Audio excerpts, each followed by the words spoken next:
আপনারা প্রত্যেকে মামলা হামলা শিকার হয়েছেন। কেউ বছর বছর জেলে থাকতে পারেন নাই, ঘরে ঘুমাতে পারেন নাই, মা বোনের সাথে দেখা করতে পারেন নাই, সন্তানদের সাথে দেখা করতে পারেন নাই। কিন্তু আজকে আমরা 13 বছর পরে যে স্বাধীনতা পেলাম, সেই স্বাধীনতার দিনে আমরা আজকে বাংলাদেশের প্রত্যেকটি মানুষকে নিয়ে শান্তিতে গ্রামে থাকতে চাই। প্রত্যেকটি মানুষকে গ্রামে ঘরে ঘুমানোর জন্য শান্তিতে দেখতে চাই। আমরা সমাজে কোনো হানাহানি চাই না। আমরা সমাজের প্রত্যেকটা মানুষ সমাজের বান্ধব হিসেবে থাকতে চাই। আমরা জনাব তারেক রহমানের নির্দেশকে মেনে চলতে চাই। তারেক রহমান আজকে কি চায় বাংলাদেশের রাজনীতিতে আপনারা জানেন। তার যে বক্তব্য আপনারা শুনেছেন, তিনি সমাজে কোনো বিভেদ দেখতে চায় না, পরিবারের কোনো বৈষম্য দেখতে চায় না, হিন্দু মুসলিমের কোনো গুরুত্ব দেখতে চায় না। আমরা সবাই সমাজের মানুষ, আমরা সবাই ঐক্যবদ্ধ থাকবো। আগামী ফেব্রুয়ারিতে মিলেমিশে সবাই ভোট দিতে যাব।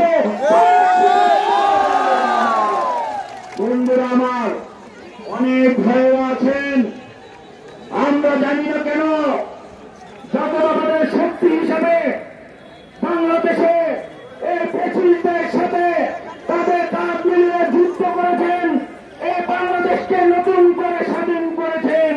আবার একটি সুন্দর নির্বাচনের স্বপ্ন দেখছেন, একটি ভোট দেওয়ার স্বপ্ন দেখছেন। আমরা জানি না আপনারা কেন এখন ভোটকে এত ভয় পান। আমরা কিন্তু এখন বুঝতে পারি না আপনাদের ভয়টা কোথায়। বন্ধুরা আমার, আমরা বাংলাদেশে ফেব্রুয়ারিতে যে নির্বাচন আসবে, সেই নির্বাচনে আমরা আশা করি বাংলাদেশের প্রত্যেকটি নাগরিক যারা নতুন ভোটার হয়েছে, যারা পুরান ভোটার ছিল, প্রত্যেককে ভোট কেন্দ্রে গিয়ে স্বাচ্ছন্দ্যে একটি ভোট দিবে। সেই অধিকার আমরা ভোট চাই। বন্ধুরা আমার, সেই অধিকারের সেই ভোটদানের ক্ষেত্রে, সেই ভোট অনুষ্ঠানের ক্ষেত্রে যদি সেই রাজপথের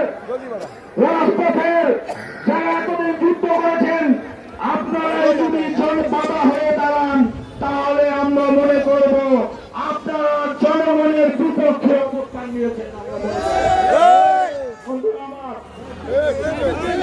জনগণ বাংলাদেশের মানুষ ভোট চাই। আমরা বিএনপি কর্মীরা ভোট চাই।